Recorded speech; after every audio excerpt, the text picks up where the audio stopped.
Kenapa? Karena kadar kedekatan kalian dengan Nabi di akhirat, jarak jauh atau dekatnya kalian dengan Nabi di akhirat itu menurut jarak jauh dekatnya kalian di dunia dari majlis-majlis seperti pada malam hari ini. Qala Rasul sallallahu alaihi wasallam, al-mar'u ma'a man ahab. Seseorang akan dikumpulkan bersama orang yang ia cintai. Yang kau cintai ulama, yang kau cintai orang soleh, yang kau cintai para habaib, para kiai di dunia, kau berkumpul dengan beliau-beliau, di akhirat tidak diragukan kau pasti akan berkumpul dengan baginda Nabi besar Muhammad. Kalau siapa orang yang memuliakan ulama maka sungguh memuliakan Nabi, berarti siapa orang yang menghinakan ulama maka sungguh dia telah menghinakan Nabi Muhammad. Barang siapa yang menghinakan Nabi Muhammad, dalam kitab Asy-Syifa karangan Imam Qadiyat, keluar dari Islam. Saudara-saudara, ini akhir zaman. Fitnah di mana-mana, kerusakan di mana-mana, pelacuran di mana-mana, narkoba di mana-mana, mabuk di mana-mana, zina di mana-mana, anak SD berzina, anak SMP zina, anak SMA melahirkan di dalam kelasnya, saudara-saudara. Kalau ada tempat-tempat maksiat, itu yang mengundang azab, itu yang mengundang bala, mengundang siksa. Tidakkah kau lihat Lombok? Lombok, kota 1000 masjid, tiap 100 meter masjid, 100 meter masjid. Tapi kenapa Lombok diberi musibah, diberi tsunami? Kenapa? Kamu tidak tahu di Lombok berapa banyak bule-bule yang melacur di pinggir jalan, bule-bule yang mempertontonkan auratnya, yang narkoba di pinggir jalan, yang mabok-mabokan.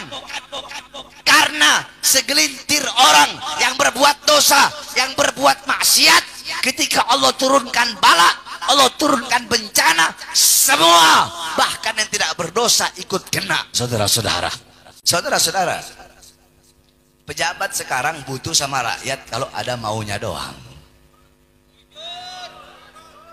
Bujur. Saya berjanji mensejahterakan rakyat, saya berjanji memakmurkan rakyat. Setelah jadi, yang makmur bukan rakyat, yang sejahtera bukan rakyat, yang makmur adalah partai dan politik serta perutnya masing-masing. Saudara-saudara, syukur kehadirat Allah Subhanahu wa taala. Dialah Allah yang maha besar. Yang besar selain Allah kecil.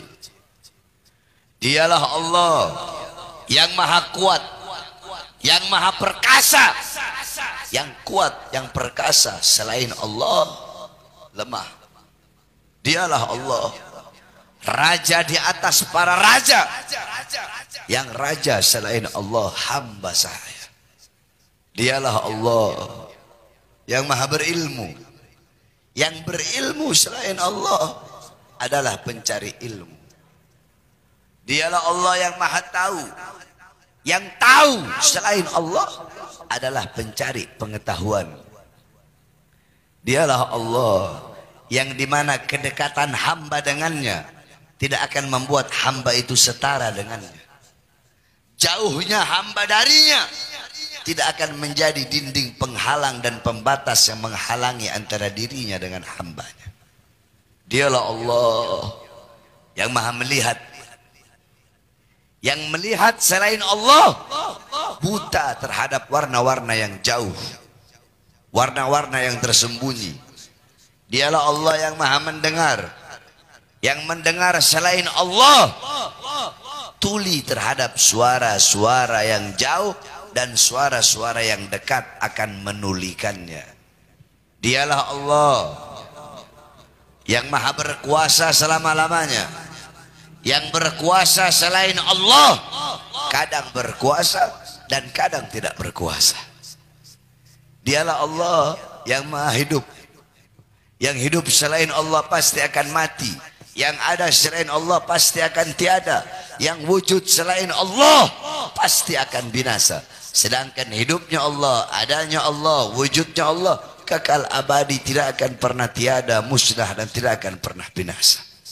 Dan dialah Allah yang dimana seluruh alam semesta diliputi dengan keagungan, keluhuran, kemuliaan dan kebesarannya. Saudara-saudara, tidak ada suatu permulaan dalam hal apapun, perkara apapun, permulaan yang lebih utama, yang lebih mulia, yang lebih agung selain daripada permulaan untuk memuji Allah Subhanahu wa taala. Maka saya awali nasihat saya dengan memuji Allah, karena itu adalah sebaik-baiknya awal di dalam melakukan sesuatu perkara. Dialah Allah yang menggerakkan hati-hati kalian. Hati kalian menggerakkan langkahan kaki kalian dari rumah menuju ke majelis ini. Di saat hamba-hamba yang lain di luar sana sedang sibuk dengan urusan dunianya, sibuk dengan urusan maksiatnya, lupa, lalai kepada Allah, berbuat dosa, maksiat, mungkarat, dhalalat, sayyiat, mukhalafat. Allah memilih kalian sebagai hamba-hamba yang ingat kepadanya, taat kepadanya, patuh kepadanya, tunduk kepadanya. Di saat di luar sana banyak hamba-hamba yang lidahnya basah dengan fitnah, namimah, ghibah. Allah memilih lidah kalian sebagai lidah-lidah yang basah dengan berzikir, dengan tahlil, tahmid, tasbih, takbir, tamjid, salawat. Maka kalian yang hadir di sini adalah hamba-hamba yang telah dipilih oleh Allah untuk kelak di akhirat duduk berkumpul bersama baginda Nabi besar Muhammad. Saudara-saudara, kalian kalau ingin tahu perkumpulan Nabi Muhammad, maka lihat saja perkumpulan pada malam hari ini. Seperti inilah dulu perkumpulan Nabi Muhammad. Ini peninggalan Nabi Muhammad. Ini warisan Nabi Muhammad. Nabi Muhammad tidak mewariskan harta, pangkat, jabatan, perhiasan, emas, permata, tahta, kekuasaan. Bukan itu warisan Nabi. Warisan Nabi ilmu, amal, wara, khauf, khasyah, zuhud, ibadah, qanaah, amar ma'ruf, nahi mungkar, jihad. Itu warisan Nabi Muhammad. Majlis taklim, majlis ilmu, majlis zikir, para ulama, para habaib, para kiai, pewaris Nabi, penyambung lidah Nabi, penerus perjuangan Nabi, pemegang tongkat estafet perjuangan Nabi, yang Nabi amanahkan, yang Nabi percayakan untuk memegang Islam, memegang iman, menyebarkan dakwah. Bukankah dikatakan oleh Imam Malik, muhibbal qaum yalhaq bil jamaah. Pecinta suatu kaum itu akan dikumpulkan dengan orang yang ia cintai. Al-asah yang lebih sahih lagi, qala Rasul sallallahu alaihi wasallam, al-mar'u ma'a man ahab. Seseorang akan dikumpulkan bersama orang yang ia cintai. Yang kau cintai ulama, yang kau cintai orang soleh, yang kau cintai para habaib, para kiai di dunia, kau berkumpul dengan beliau-beliau, di akhirat tidak diragukan kau pasti akan berkumpul dengan baginda Nabi besar Muhammad. Tapi kalau di dunia kau jauh dari ulama, jauh dari habaib, jauh dari para tuan guru, jauh dari para kiai, jauh dari majelis taklim, jauh dari majelis zikir, jauh dari warisan-warisan Nabi Muhammad, engkau jauh daripada memandang wajah para ulama, maka kedua matamu akan menjadi mata-mata yang celaka. Siapa mata-mata yang celaka? Mata-mata yang diharamkan oleh Allah untuk memandang wajah indah baginda Sayyidina Muhammad. Saudara-saudara, jangankan kalian masih hidup duduk berkumpul bersama ulama. Dalam kitab Al-Mawahib Al-Laduniyah diceritakan, dulu di Hadramut pemakaman Zanbal. Zanbal itu pemakaman para aulia. Di situ ada salah satu wali besar, Faqihil Muqaddam Muhammad bin Ali Ba'alawi. Beliau kakeknya Segaf Al-Idrus Al-Habsyi Al-Abbas bin Syahab Al-Hamid Al-Muhdar. Kalau saya beda jalur, saya bin Smith Al-Haddad dari jalur Ammul Faqih. Beliau tajul a'immatil arifin, mahkotanya para ahli ma'rifat. Beliau qudwatul muhaqqiqin, pedoman para ahli hakikat.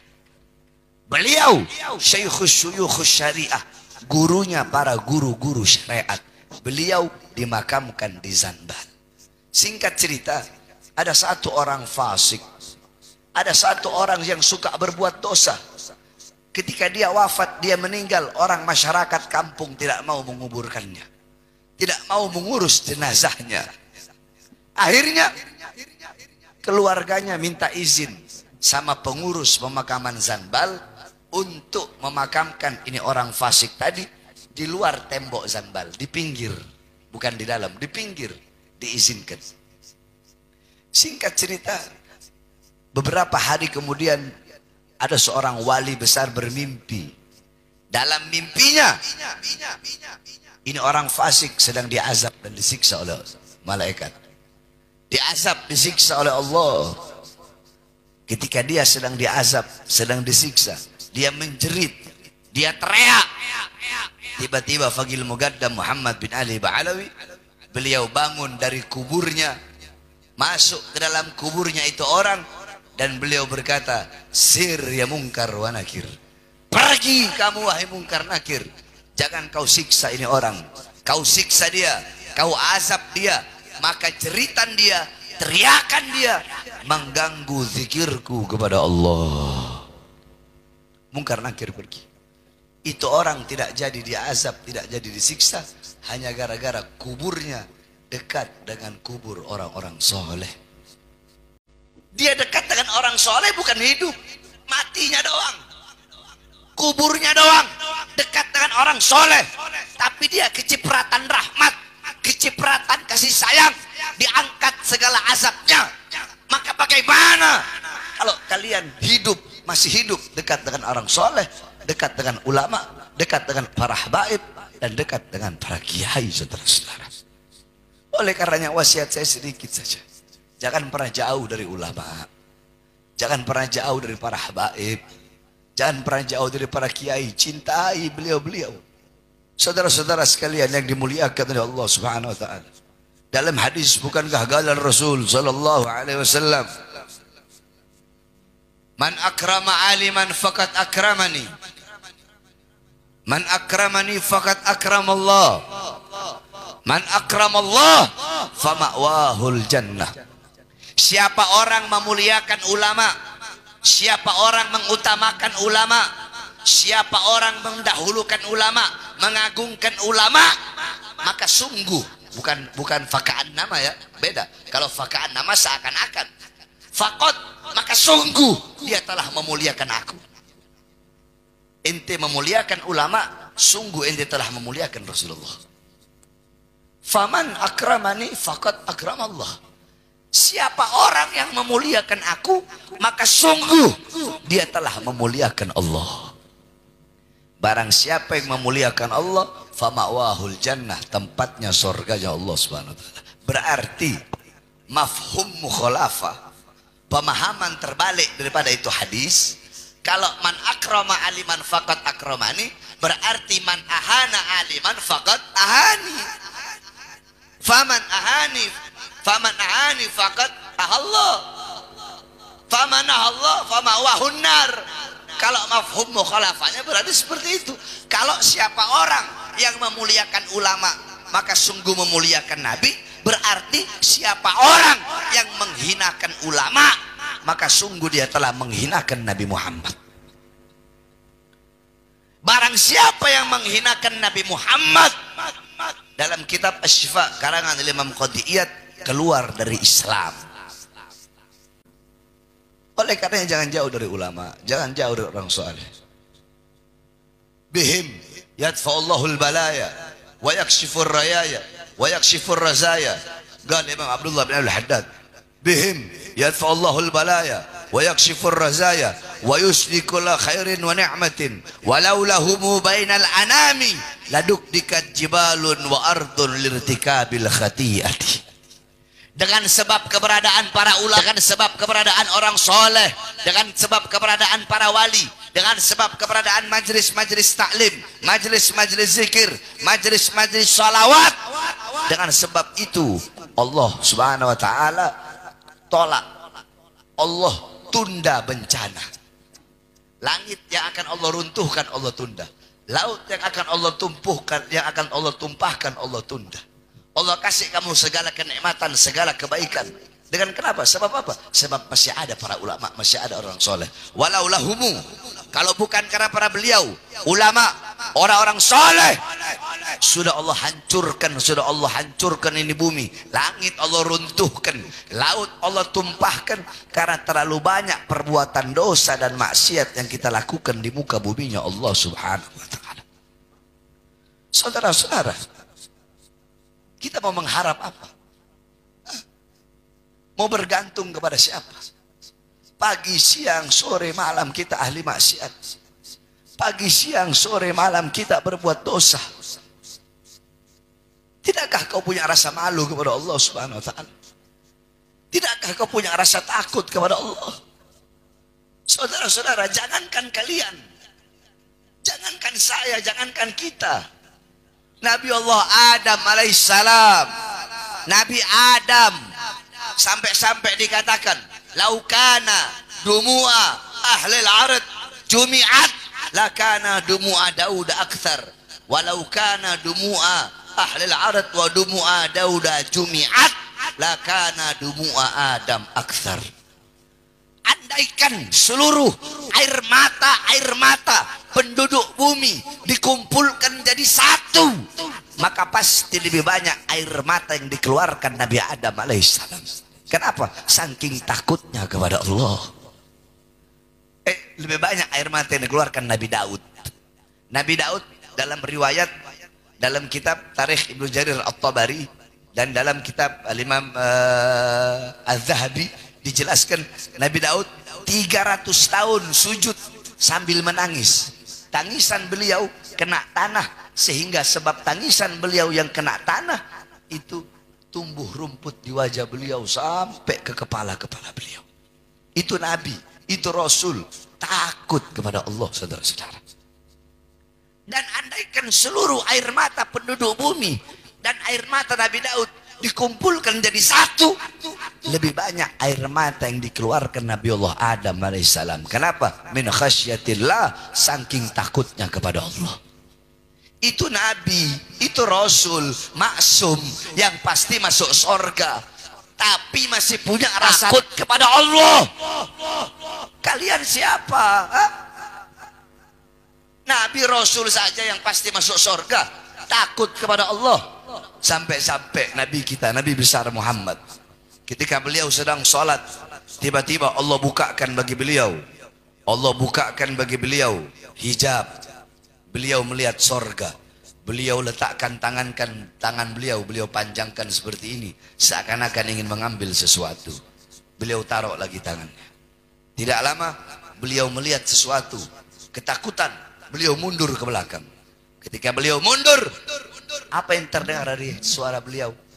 Ha'ana minhum. Selesai sholat, sahabat bertanya, apa yang terjadi ya Rasulullah? Apa jawab Rasulullah? Allah bukakan bagiku sorga dan neraka. Aku melihat sorga buah-buah yang besarnya seperti tempayan. Maka tanganku ingin mengambilnya dan ingin kuperlihatkan kepada kalian. Terus kenapa kau mundur? Aku mundur karena Allah perlihatkan neraka. Tiba-tiba ada api yang seakan-akan api itu akan melahapku. Makanya aku mundur. Tapi bukan itu seintinya. Intinya perkataan. Apa perkataan Nabi? Ha'ana minhum. Apakah aku bagian dari penghuni tempat itu? Apa tempat itu? Neraka. Nabi Muhammad masih bertanya, apakah aku bakal masuk neraka ya Allah? Apakah aku bagian dari penghuni neraka? Apa ini? Ini muntahal khauf, puncak rasa takut kepada Allah, yaitu tidak pernah merasa aman dari azab dan siksa Allah Subhanahu wa taala. Kalian pagi, siang, sore, malam berbuat dosa. Perkara-perkara apa yang menghalangi kedua mata kalian untuk menangis takut kepada Allah? Segitu kerasnya, begitu kerasnya hati kalian, sehingga hati kalian keras, karena kecintaan kalian kepada dunia, harta, pangkat, jabatan, pekerjaan, sehingga kalian lupa kepada Allah. Sehingga karena kerasnya hati kalian, itulah yang mencegah mata kalian menangis takut kepada Allah Subhanahu wa taala.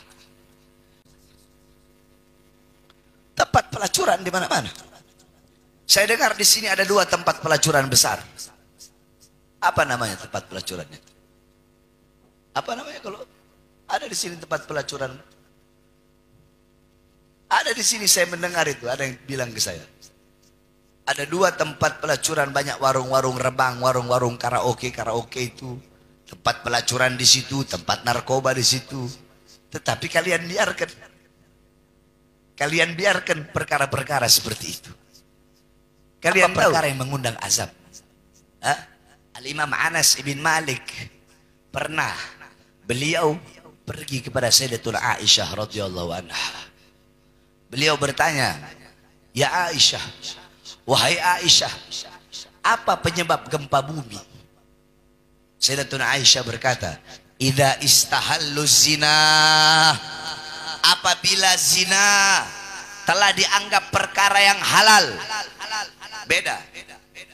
Istahallu itu diambil dari kata wazan istaf'ala yastafilu istif'alan. Ya, itu ada 3, kalau santri yang belajar shorof itu ada 3 huruf tambahan. Ya, yakni bimakna tolab, terus bimakna liwijdani ala sifah. Liwijdani ala sifah, yakni menganggap merasa sesuatu. Jadi kalau istihallu diambil dari kata halal, berarti kalau istihallu berarti menganggap halal. Jadi bukan hanya berzina, tetapi zina dianggap perkara yang halal. Zina di mana-mana, pelacuran di mana-mana. Wa istibahul khumur. Istibah diambil dari kata mubah, sama seperti tadi. Bimakna liwijdani ala sifat, menganggap.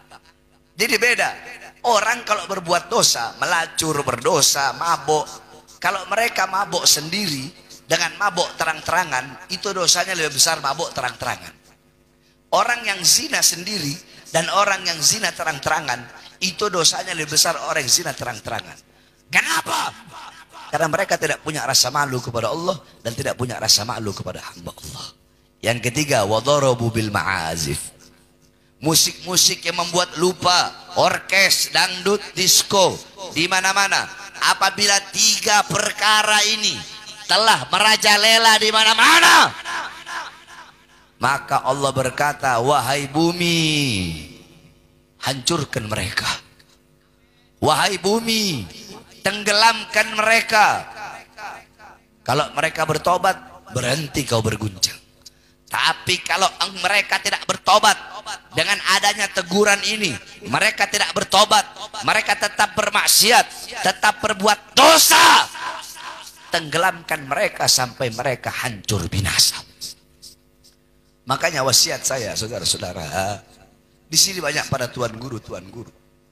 Kalau ada tempat-tempat maksiat, itu yang mengundang azab, itu yang mengundang bala, mengundang siksa. Tidakkah kau lihat Lombok, kota 1000 masjid, 100 meter masjid, 100 meter masjid. Tapi kenapa Lombok diberi musibah, diberi tsunami? Kenapa?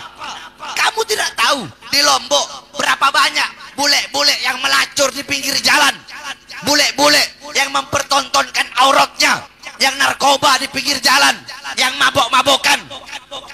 Karena segelintir orang yang berbuat dosa, yang berbuat maksiat, ketika Allah turunkan bala, Allah turunkan bencana, semua bahkan yang tidak berdosa ikut kena, saudara-saudara. Makanya saya sampaikan, tadi saya dengar ada 2 tempat pelacuran besar di sini. Saya tanya semua masyarakat di sini, ya, itu tempat-tempat seperti itu mau dibiarkan atau mau ditutup? Jawab yang keras, dibiarkan apa ditutup? Dibiarkan apa ditutup? Dibiarkan apa ditutup? Dibiarkan apa ditutup? Ingin menyenangkan hati Rasulullah, ingin menyenangkan hati Rasulullah, tutup tempat-tempat seperti itu. Saudara-saudara, kami ini sudah merasakan segala macam jenis perjuangan. Kalian, apa yang telah kalian korbankan? Apa yang telah kalian perjuangkan? Pernahkah tangan kalian diborgol? Perut kalian diborgol? Kaki kalian diborgol? Pernahkah kalian berada dalam sel yang cuma 1 meter, panjangnya 2 meter? Pernahkah kalian ketika di tol, mobil kalian ditembak, percobaan pembunuhan? Pernahkah kalian coba untuk diracun berkali-kali? Pernah? Lihat bagaimana perjuangan Habib Rizik. Di masa tuanya, di masa tua, organisasinya dibubarkan. 6 laskarnya, 6 pengawalnya, 6 muridnya dibunuh, dibantai dengan keji, ditembak sampai nyawa jadi taruhan. Saya 9 kali masuk penjara. 2009 saya masuk karena saya menghancurkan diskotik, tempat pelacuran dan tempat narkoba. 2010 saya masuk. Kenapa? Karena kasus Mbah Priuk, kerusuhan Mbah Priuk. 2011 saya masuk lagi, kasus Ahmadiyah. 2012 saya masuk, kasus Demos, diskotik saya hancurkan. 2018 saya masuk, kasus Habib palsu. 2020 saya masuk lagi. 2020 saya bebas. Baru bebas siang, malam ceramah, besoknya udah ditahan lagi. Baru 2 hari. Dibawa ke Nusa Kambangan, saudara-saudara. Cukup sampai di sini tidak? 2021 saya bebas. Belum sampai 1 bulan, udah ditahan lagi. Karena saya membela 6 laskar yang wafat tersebut.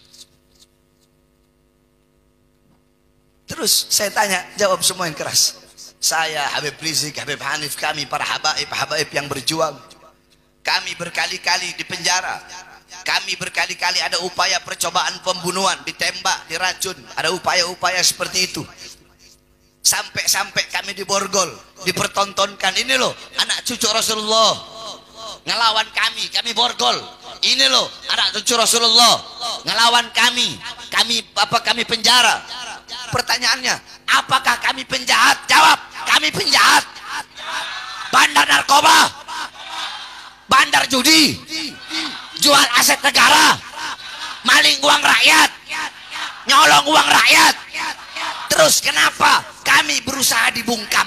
Kenapa kami berusaha berkali-kali ingin dibunuh, saudara-saudara, berkali-kali di penjara? Satu jawabannya, karena di dalam tubuh kami mengalir darah suci Rasulullah. Dalam tubuh kami mengalir darah keberanian, darah pejuang, darah Imam Ali, darah Imam Hussein. Kami tidak bisa dibeli, kami tidak bisa disuap. Kami berkali-kali dibungkam, dihina, dicaci, dimaki, bahkan dibunuh. Itu warisan dari kakek-kakek kami. Kenapa mereka penjarakan kami? Kenapa mereka ingin membunuh kami, ingin memenjarakan kami? Satu jawabannya, karena kami yang berada di barisan paling depan membela bangsa, membela rakyat Indonesia, tidak akan berhenti sampai mati, tidak akan mundur walaupun harus hancur, saudara-saudara.